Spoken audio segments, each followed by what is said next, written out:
Halo dulur, ketemu lagi karo aku Sam Owap di channel Sam Owap Vlog. Ning video kali ini aku arepe bahas tutorial Docker maneh. Oh iya, kanggo dulur-dulur sing belum subscribe channel aku njaluk tolong di like dan di subscribe ya, ben aku semangat gawe konten, gawe tutorial-tutorial maneh sing bermanfaat kanggo sampean kabeh. Wes gak usah dowo-dowo, langsung aja nang tutoriale. Salam dari desa.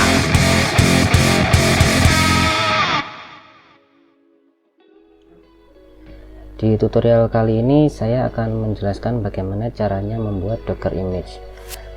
Di tutorial sebelumnya kita sudah mencoba membuat kontainer dengan menggunakan image yang kita ambil dari Docker Hub. Nah, sekarang bagaimana kalau kita ingin membuat image sendiri? Cara mendapatkan Docker image itu ada beberapa cara. Yang pertama menggunakan Docker file, kemudian kita build menjadi image. Atau yang kedua kita pull dari Docker registry, seperti kemarin kita pull dari Docker Hub. Atau yang ketiga kita load dari file tar. Jadi image itu bisa di backup menjadi dalam format tar, kemudian bisa load menjadi image. Atau bisa dari kontainer yang sudah running, kita ada perubahan di dalam kontainer, misalkan install utility apa, menambahkan file config apa, kemudian kita commit, itu juga bisa menjadi image. Nah, di tutorial kali ini saya akan menjelaskan bagaimana cara membuat Docker image dari Docker file, yang mana sebenarnya Docker file ini adalah awal dari image itu ada, karena kita nggak mungkin mendapatkan image dari registry kalau nggak ada orang yang push, dan orang nggak mungkin push kalau dia belum punya image. Jadi asal usulnya juga dari Docker file semuanya. Untuk mempercepat video ini saya sudah membuatkan Docker file dan saya share di GitLab, nanti bisa kalian download, linknya akan saya taruh di deskripsi.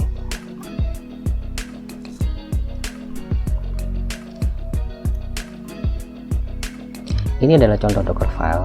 Di dalam Docker file ini saya mengambil image Ubuntu versi 20 sebagai base image. Kemudian saya install Nginx, install PHP FPM, dan install supervisor untuk sebagai service management untuk menjalankan Nginx dan PHP FPM nya. Image Ubuntu 20 ini adalah official image dari Ubuntu. Saya akan menjelaskan baris per baris dari Docker file ini. Yang pertama adalah from Ubuntu 20.04, itu artinya kita akan menggunakan image Ubuntu versi 20.04 sebagai base image. Yang kedua adalah run Debian frontend sama dengan non-interaktif update. Ini untuk mengupdate katalog di repository kita. Debian frontend sama dengan non-interaktif itu adalah agar nanti proses update itu tidak akan ada interaksi dengan kita, karena proses build image ini adalah by script ya, nggak mungkin kita akan melakukan menginput prompt, misalkan ada pertanyaan yes atau no atau cancel. Jadi kita pakai Debian frontend sama dengan non interaktif, itu adalah parameter dari utility apt. Kemudian yang baris ketiga adalah Debian frontend non interaktif sama dengan sebelumnya, apt install Nginx, PHP FPM, dan supervisor. Jadi di sini saya menginstal Nginx, PHP FPM, dan supervisor yang nanti akan saya gunakan sebagai service management untuk start stop Nginx dan PHP FPM. Yang keempat adalah run rm-rf etc supervisor bintang ya. Jadi ini konfigurasi bawaan dari supervisor yang kita install tadi saya hapus. Yang baris kelima run rm-rf etc Nginx sites enabled. Artinya ini kita menghapus juga konfigurasi bawaan dari Nginx, lebih spesifik ke konfigurasi virtual hostnya. Yang kelima adalah copy asset supervisor deconf ke etc supervisor seperti itu. Ini jadi di dalam project saya ini saya ada aset file yang berisi supervisor deconf, service conf, dan set conf. Ini adalah konfigurasi custom yang saya bikin, yang nanti akan saya masukkan ke dalam image yang saya bikin dengan komen copy. Jadi source-nya dari folder asset, tujuannya ke etc supervisor. Jadi kalau tadi di step nomor 4 ini konfigurasi bawaan saya hapus, di step nomor 6 ini saya memasukkan konfigurasi yang saya sudah modifikasi sesuaikan untuk keperluan Docker. Kemudian copy asset services etc supervisor conf dari services.conf. Services ini adalah konfigurasi service apa yang akan kita manage dengan supervisor. Jadi di dalam services ini saya masukkan service PHP FVM dan Nginx karena hanya dua service itu yang akan kita manage. Dan kemudian yang ketiga adalah copy asset sites.conf ke etc nginx site enable.default.conf. Jadi kita hanya mengenable satu konfigurasi saja di dalam Nginx, yaitu sites.conf. Dan yang terakhir adalah cmd supervisor d. Artinya adalah ketika kita menjalankan kontainernya nanti, komen inilah yang akan dijalankan ketika kontainer kita running. Jadi kontainer itu tidak akan running jika tidak ada komen yang dijalankan atau komennya running di background. Jadi syarat kontainer bisa running adalah jika ada komen yang dijalankan dan komen itu harus running di foreground. Itulah kenapa alasannya saya menghapus konfigurasi dari supervisor, kemudian dari dan menimpanya dengan konfigurasi saya. Karena apa? Karena agar supervisor itu nanti running di foreground, karena defaultnya dia running di background, daemonize. Sekarang kita lihat isi dari supervisor di service dan sites.conf ini di dalam folder asset. Di dalam folder asset itu ada file supervisor deconf yang isinya adalah sebagai berikut. Isinya kurang lebih sama dengan konfigurasi bawaan sebenarnya, hanya saja saya hanya merubah bagian ini. No daemon sama dengan true, artinya supervisor nanti tidak running sebagai daemon tapi running di foreground. Kemudian file supervisor deconf ini dia include konfigurasi di directory conf di bintang.conf. Kita kembali ke Docker file. Di sana tadi ada kita memasukkan konfigurasi tambahan yaitu services ke dalam etc supervisor conf di services.conf ya. Jadi file services.conf inilah yang di-include di dalam konfigurasi supervisor deconf tadi. Isi dari services.conf itu adalah konfigurasi dari service PHP FVM dan service Nginx yang akan dijalankan menggunakan supervisor. Di sini hanya konfigurasi yang sangat simpel sekali.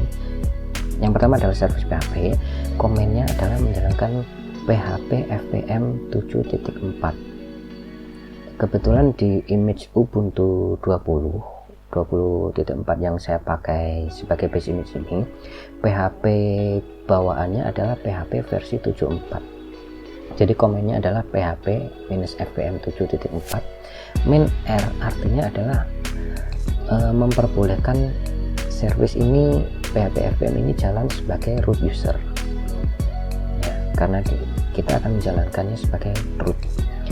Dan -f artinya foreground. Seperti yang saya jelaskan di awal bahwa proses di dalam Docker itu harus running di foreground. Yang berikutnya adalah Nginx. Komennya yang dijalankan oleh service Nginx adalah usr sbin Nginx. Ada tambahan parameter -g daemon off. Artinya service Nginx ini tidak jalan sebagai daemon, tapi dia jalan di foreground. Usernya root, auto start, true ya, sama ya. Dan aset yang ketiga adalah sites.conf. Sebenarnya di sini tidak ada modifikasi yang berarti ya, hanya sedikit saja, hanya membuka bagian ini PHP.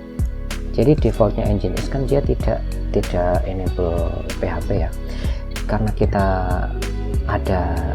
ingin ada support PHP juga, dan kita sudah install PHP FPM juga, maka di sini saya tambahkan, sebenarnya bukan menambahkan karena di konfigurasi bawaan sudah ada, cuma dia di remark. Jadi saya hanya membuka saja, dan untuk PHP FPM nya dia listening di varan PHP 74 fpm.sock ya. Tiap versi Ubuntu nanti akan beda-beda ya, karena versi PHP ini juga beda, jadi nanti kalian bisa explore sendiri PHP FPM nya dia listen di mana untuk punya versi kalian ya. Penjelasan untuk Dockerfile saya kira sudah cukup jelas ya. Sekarang kita langsung saja mempraktekkan bagaimana cara membuat Docker image-nya menggunakan Dockerfile ini. Teman-teman bisa clone saja project ini saya buat public, tidak jadi terbuka untuk kalian semuanya. Kita clone, saya biasa clone menggunakan HTTPS ya. Sekarang kita masuk ke konsol, ini yang kalian tunggu-tunggu. Oh ya, buat teman-teman yang belum subscribe, silakan kalian klik like, subscribe, dan juga nyalakan tombol loncengnya agar nanti kalian tidak tertinggal dengan informasi-informasi atau tutorial saya selanjutnya. Oke, kita ke konsol sekarang ya. Saya akan connect ke server saya yang ada di AWS seperti biasa. Kenapa sih saya pakai AWS? Karena untuk server AWS itu kan ada di internet ya, jadi kalau saya mau download image atau push image ke registry itu bisa cepat koneksinya, daripada dari laptop saya nanti akan lama. Oke, sekarang kita sudah saya clone di sini ya. Ini kita clone repositorinya tadi.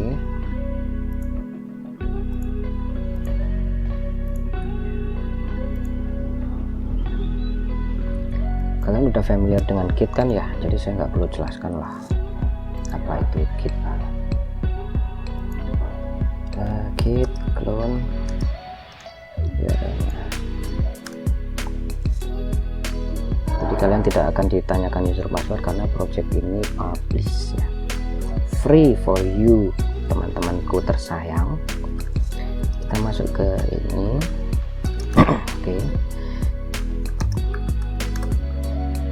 Oke, untuk membuat image, komennya sangat simpel sekali.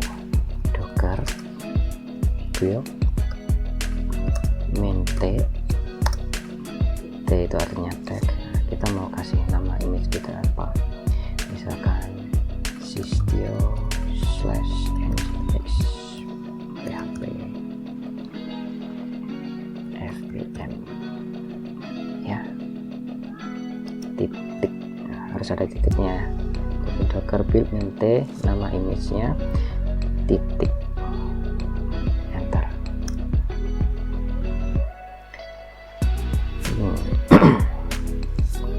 Ada 9 step ya, Yang pertama dia download image Ubuntu versi 24, kemudian ini dia sedang menjalankan update.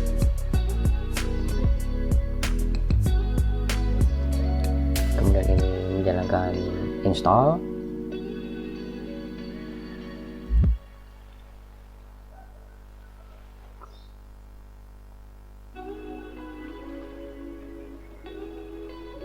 Oke, setelah install masih setting up ya.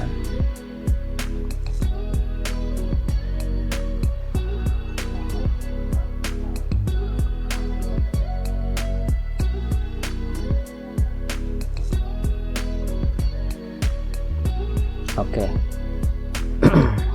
Ini step keempat yang tadi, rmnrf etc bla bla bla ya, sampai terakhir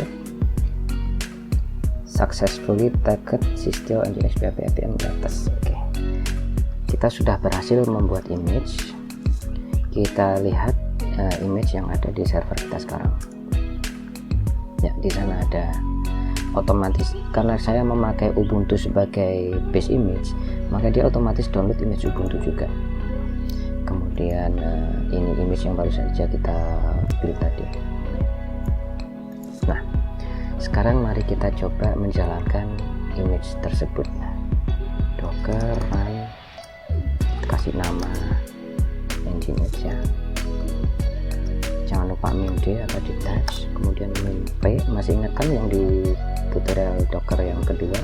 Kalau belum, kalian bisa lihat kembali, linknya ada di atas saya ini ya, sini, atas ini 80 systio/nginx php fpm.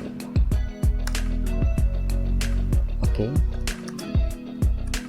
sudah jalan. Sekarang kita tes, buka dari browser.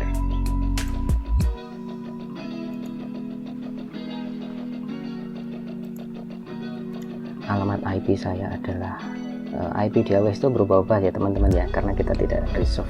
Karena kalau kita reserve bayar, bisa reserve tapi bayar. Oke, welcome to nginx. Nah, image yang baru saja kita bikin itu isinya adalah hanya nginx dan php, tidak termasuk aplikasi kita. Bagaimana kalau kita bukan kita ya, teman-teman bisa memasukkan aplikasi teman-teman ke dalam image juga di sekalian gitu. Jadi kalau di tutorial yang pertama kan kita manual tuh, kita bikin PHP-nya ke dalam kontainer dulu. Nah, kita bisa otomatis juga proses itu dengan cara memasukkan komen copy di Docker file ya. Seperti saya ada contohnya di GitLab saya juga. Ya, ini PHP example. Di sini ada Docker file. Kemudian ini src, ini adalah isi dari PHP saya. Komennya simpel sekali. Nah, di tutorial pertama kan kita memakai image web DevOps PHP Nginx latest. Kemudian saya tambahkan tinggal komen add tadi ya, add folder src ke /app. Kenapa ke /app? Karena di image ini root direktorinya, web rootnya, www rootnya itu adalah /app. Nah, sekarang saya akan memakai image saya sendiri dan saya akan modifikasi Docker file ini.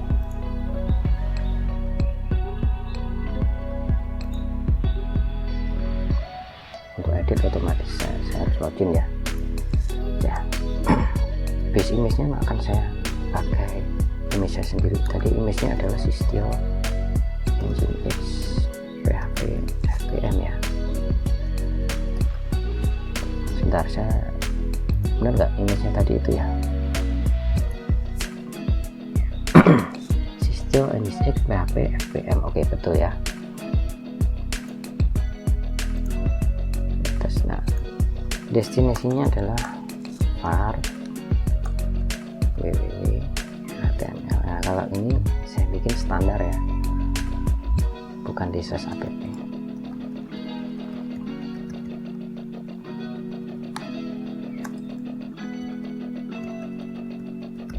var www.html upload.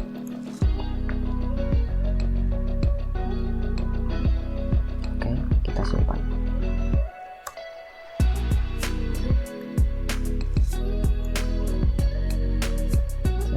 Commit message-nya change this image.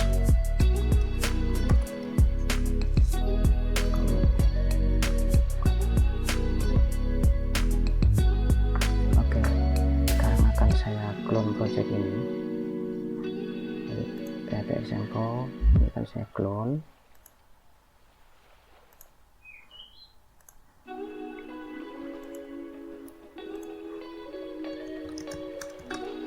Git clone.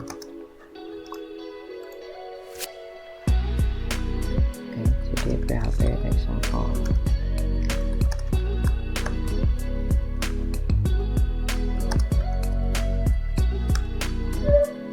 From nginx.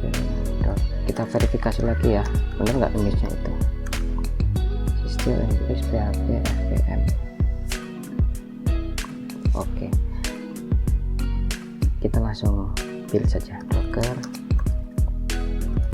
build maintain my web titik, jangan lupa titik di belakang. Cepat sekali ya, karena image system engine PHP itu sudah ada di local server kita. Docker images, di sini ada image my web. Sekarang kita akan jalankan image my web tersebut di port 8080 ya. Oh, 8080 sudah ada. Kalau gitu yang Nginx kita stop dulu, docker stop Nginx. Jadi kontainer Nginx kita stop agar port 80 nya bisa dipakai ya. Nanti kalau nggak di stop akan bentrok. Docker run md min webku, web saya, my web lah ya, mp 80 sorry 80, nama image adalah my web. Sekali lagi untuk tag latest kita nggak wajib menyebutkan latest gini ya, nggak perlu, langsung cukup my web gitu. Oke, sekarang kita coba buka di browser tampilan dari aplikasi PHP my web ini.